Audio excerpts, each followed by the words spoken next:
खुलुमबाय गिबियावनो नायगोन नोंथांमोनखौ बयखौबो चेनेलाव बरायना लाग्रोनाय जाबाय नोंथांमोननि थाखाय दिनै मोनसे गोनांथार भिडिअ लाबोनाय जादों आसा खालामदों नोंथांमोना बे भिडिअखौ बयबो जोबजासिम नायलांगोन होननानै आं नोंथांमोननिसिम बे भिडिअनि गेजेरजों एसटि स्कलारशिप फैसाखौ नोंथांमोना माब्ला मोननो हागोन जिबन प्रेरणा स्किमनि फैसाखौ नोंथांमोना माब्ला मोननो हागोन आं बेफोरनि बागै नोंथांमोननिसिम माखासे गोनांथार आपडेट खोन्थाहरनो सानदों आरो बेजों लोगोसेनो जोंहा दासान्दि निजुत बाबु आसनि स्किमनि थाखाय एप्लाइ खालामनायाबो सोलिगासिनो दङ दा बेनिखायनो नोंथांमोना बेनि फैसाखौ माब्लानिफ्राय मोननो हागोन आं बेखौबो खोन्थाहरनो सानदों बयबो नोंथांमोना भिडिअखौल' जोबजासिम नायलांबानो जाबाय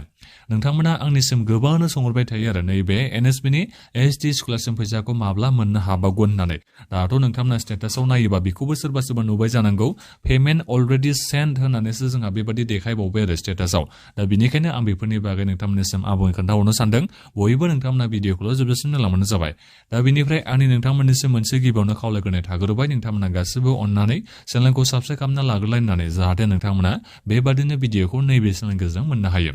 आं नोंथांमोननिसिम गिबियावनो नैबे एसटि स्कलारशिपनि फैसा सोनायनि बागैनो खोन्थाहरनोसै नोंथांमोना निस्सय सोरबा लग इन खालामना नायदों जानो हागौ नोंथांमोननि सोरनिबा स्टेटासाव बेबादिया देखायबाय जानो हागौ जेनेबा पेमेन्ट सेन्ड टु पिएफएमएस बेबादिथ' निस्सय देखायबाय जानो हागौ नाथायबा नोंथांमोननि बेंक एकाउन्टआव दिनैसिमबो एनएसपिनि एसटि स्कलारशिप फैसाया हाबफैयाखै मास मोननै मास मोनथामसो जालायलांबाय खोमा नोंथांमोननिया सोरनियाबा पेमेन्ट सेन्ड टु पिएफएमएस बेबादि जानाया नाथायबा नोंथाङा बेसेबां फैसा मोननो हागोन जेनेबा एनएसपिनि बे एसटि स्कलारशिपनिफ्राय बेसेबां फैसा मोननो हागोन बेखौबो नोंथांमोननिसिम देखायाखै एने बेबादि जोंहा होनाय दंजोबो आरो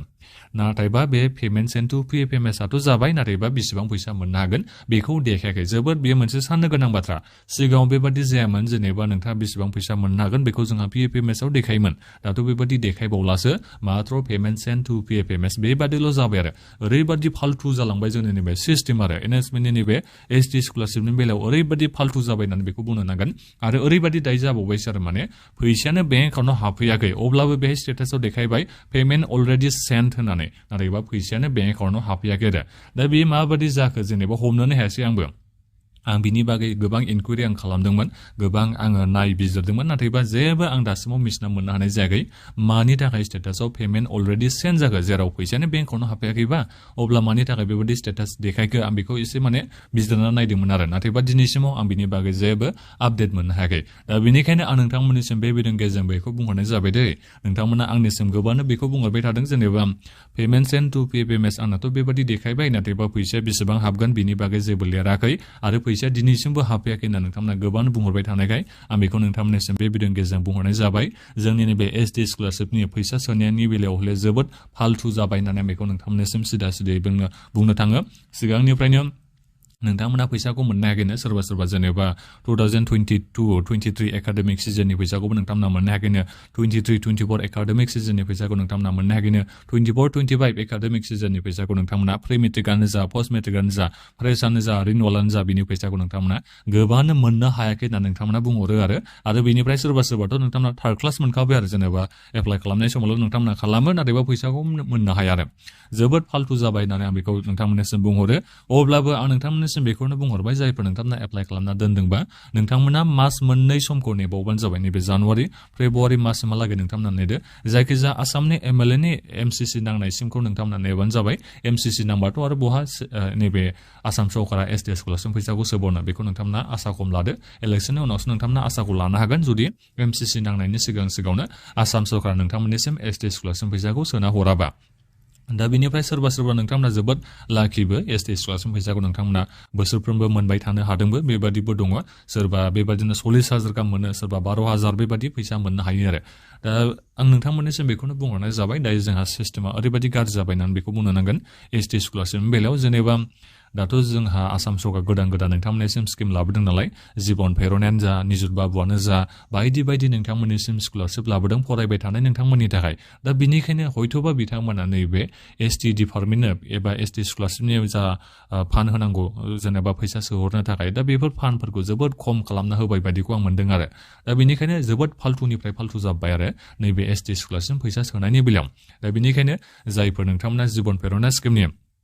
एप्लाइ खालामनाय नोंथांमोनाथ' फैसाखौ मोनगोन जुदि नोंथांमोननि एप्लिकेशना रिजेक्ट जायाखैबा बेहायबो जोंहा गोबां माबा जादों रिजेक्ट जानाय बायदि जोंहा प्रब्लेम जानानै दङ सोरनाबा भेरिफिकेशना थाबथानानै दं बायदि जोंहा जानानै दं दा जिखियानो जाया मानो आं नोंथांमोननिसिम दायो बेखौ खोन्थाहरनाय जाबाय नैबे एसटि स्कलारशिप फैसाखौ नोंथांमोना फेब्रुवारि मासनि गेजेराव मोननायनि गोबां चान्स दं जायखिजाया एमसिसि नांनायनि सिगां नोंथांमोना मोननायनि चान्स दं एमसिसिनि सिगां नोंथांमोना मोनाबा हले नोंथांमोना आसा खम लादो इलेक्सननि उनावसो नोंथांमोना मोनगोनखौ आसाखौ लाबानो जाबाय मानो होनोबा नैबे एसटि स्कलारशिप फैसाखौ जोंनि नैबे आसाम सरकारासो सोयो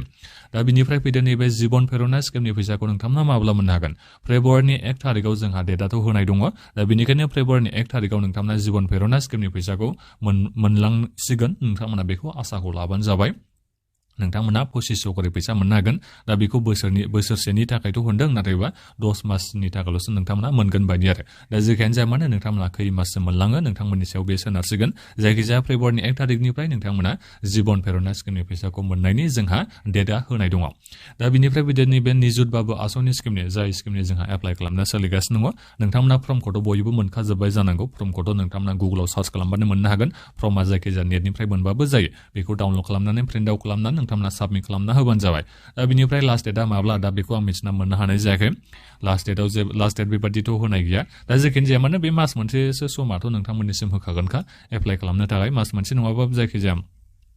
बारा गोबावथ' सम गैला नालाय जेनेबा फेब्रुवारिनि 1 थारिखनिफ्राय नोंथांमोननिसिम नैबे निजुत बाबु आसनि स्किमनि फैसाखौ सोनो थाखाय बिथांमोना टारगेट लादों एबा थांखि लादों दा बेनिखायनो बे फेब्रुवारिनि 1 थारिखनि सिगां बिथांमोना गासिबो भेरिफिकेसन प्रसेस बेफोर गासिखौबो फोजोबनानै नोंथांमोननिसिम जायखिजाया फैसाखौ सोगोन आरो दा जायखिजाया नोंथांमोना बेखौ सानना लाबानो जाबाय फेब्रुवारिनि 1 थारिखनिफ्राय नैबे निजुत बाबु आसनि स्किमनि फैसाखौ नोंथांमोना मोनगोन होननानै दा बिनिफ्राय आरो बेहायबो गोबां प्रब्लेम जानो हागौ सोरनियावबा फैसा हाबबाबो जानो हागौ मानो होनोबा डिबिडिनि जोहैसो फैसाखौ सोगोन नालाय डाइरेक्ट बेनिफ्राय ट्रेन्सफारनि जोहैसो नोंथांमोननिसिम फैसाखौ सोगोन नालाय डिबिडिनि जोहै दा बेनिखायनो बेवहाय नोंथांमोननि बे बेंक एकाउन्टआ आधारजों लिंक थायोबा मोजां जायो फैसा हाबनायाव जेबो प्रब्लेम जाया दा बेनिखायनो जायफोर नोंथांमोना गावबागावनि आधार कार्डखौ बेंक एकाउन्टजों लिंक खालामना लायाखैबा गावबागावनि बेंकनि ब्रान्सआव थांनानै नोंथांमोना गावबागावनि बे आधार कार्डखौ लिंक खालामना लायोबानो जाबाय जाहाथे नोंथांमोननि नैबे फैसा हाबनायाव जेबो प्रब्लेम जाया दा बेखौ आं नोंथांमोननिसिम बुंहरनाय जाबाय जेनेबा ओरैबायदि खालामो सरकारा डाइरेक्ट आधारजों लिंक थानाय बेंक एकाउन्टआवसो फैसाखौ सोना हरो बेबायदि जोंहा जायो दा बेनिखायनो आधारा नोंथांमोननि बेंक एकाउन्टजों लिंक थानाया जोबोद मोनसे गोनांथार आरो दा जेखियानो जाया मानो नोंथांमोना नैबे जिबन प्रेरणा बेनिफ्राय निजुत बाबु आसनि स्किमनि फैसाखौ नोंथांमोना नैबे फेब्रुवारिनि 1 थारिखनिफ्राय मोनसिगोन होनना नोंथांमोना सानना लाबानो जाबाय जाखिनि बिथांमोना डेट होदों बे आरो फेब्रुवारिनि 1 थारिखनिफ्राय बिथांमोना सोगोन बेखौथ' बिथांमोना खोथा होदों नाथायबा सरकारा ओरैबायदि मालाबा खालामो जेनेबा ओइदिनखालि बिथांमोना सोनो होननानै थांखि लादों ओइदिनखालि बिथांमोना सोनाबो होआ आरो बे मोनसे जोंहा गिदिर मोनसे प्रब्लेम दा जेखियानो जाया मानो ओरैनो दा जा डेट होनानै दोनदों आं बेखौ नोंथांमोननिसिम खोन्थाहरनाय जाबाय फेब्रुवारिनि 1 थारिखनिफ्राय नोंथांमोना निजुत बाबु बेनिफ्राय जिबन प्रेरणा स्किमनि फैसाखौ नोंथांमोना मोननो हागोन दा बेखौ नोंथांमोना बयबो मिथिना लाबानो जाबाय बिनिफ्राय एनएसपिनि नैबे एसटि स्कलारशिपनि प्रि मेट्रिकआनो जा पस्ट मेट्रिकआनो जा नोंथांमोना फेब्रुवारि माससिम नेबानो जाबाय नोंथांमोना अब्लानो मिथिनो हागोन मोना बिनि बागै दा बेखौ नोंथांमोननिसिम खोन्थाहरनाय जाबाय आरो नोंथांमोना गावबागावनि स्टेटासखौ भिडिअखौ मुक्सआव कमेन्ट खालामबानो जाबाय नोंथांमोननि नैबे एनएसपिनि एसटि स्कलारशिपनि स्टेटासा माबादि जानानै दङ पेमेन्ट अलरेडि रिसिभ नोंथांमोननियाबो सोरनियाबा देखायबाय नामा बिनिफ्राय पेमेन्ट सेन्ड टु पिएफएमएस बेबायदि देखायबाय नामा नोंथांमोना सोरनिया बेबायदि देखायखो बेखौ नोंथांमोना भिडिअखौ मुक्सआव कमेन्ट खालामबानो जाबाय आरो आं बिनि उनाव नोंथांमोननिसिम मोनसे भिडिअ लाबोगोन साननै सानथामसोनि उनाव आं माने नैबेखौ आं मिथिना मोनगोन आरो मिथिना मोननो लुबैगोन जेनेबा पेमेन्ट अलरेडि रिसिभ मानि थाखाय बेबायदि देखायदों आं अफिसियेलि कन्टेक्ट खालामनानै सोंहरनानै नोंथांमोननिसिम भिडिअ लाना फैगोन जाहाथे नोंथांमोना मोजाङै मिथिनो हायो मानि थाखाय बेबायदि जादों बेखौ दा बेखिनियानोमा नोंथांमोना दायो माबाफोर सोंनांगौ दङबा भिडिअखौ मुक्सआव नोंथांमोना कमेन्ट खालामबानो जाबाय आरो बे भिडिअखौ नोंथांमोना दानिया बयबो शेयार खालामना होदो आरो बेनिफ्राय आंनि नोंथांमोननिसिम जोबनायाव बेखौनो खावलायनानै थाबावबाय नोंथांमोना जाहाथे बेबादिनो आपडेट मोननो हायो बिनि थाखाय नोंथांमोना गासिबो चेनेलखौ साबस्क्राइब खालामना लालाय होननानै दा बेखिनियानोमोन गोजोन्थों